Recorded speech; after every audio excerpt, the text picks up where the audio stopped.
भारत में गैर कानूनी कसीरुल मंजिला इमारत 9 सेकंड्स में जमींदोज।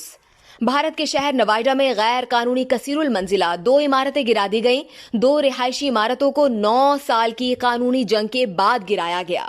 मज़कूरा 40 मंजिला इमारतों को धमाका खेज मवाद से 9 सेकंड्स में गिरा दिया गया, जबकि करीबी इमारतों को महफूज रखने के लिए मुकम्मल इक़दाम किए गए। भारतीय मीडिया के मुताबिक दारुल हुकूमत नई दिल्ली के नजदीक नोएडा के इलाके में वाक़ 40 मंजिला ट्विन टावर को धमाका खेज मवाद से गिरा दिया गया। 103 मीटर बुलंद जुड़वा इमारतें गिराने के लिए 3700 किलो बारूदी मवाद इस्तेमाल किया गया। मज़कूरा इमारतों के करीबी रिहायशियों से इलाका 805 घंटों के लिए खाली करा लिया गया था। इमारतें गिराने के वक्त अतराफ की सड़कों पर ट्रैफिक की आमदोरफ्त बंद कर दी गई थी। नोएडा एक्सप्रेसवे आधे घंटे के लिए बंद की गई।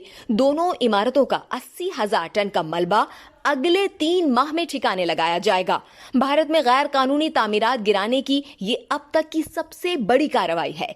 तामीराती कवानीन की खिलाफ वर्जी पर भारतीय सुप्रीम कोर्ट ने पिछले साल दोनों इमारतें गिराने का हुक्म दिया था।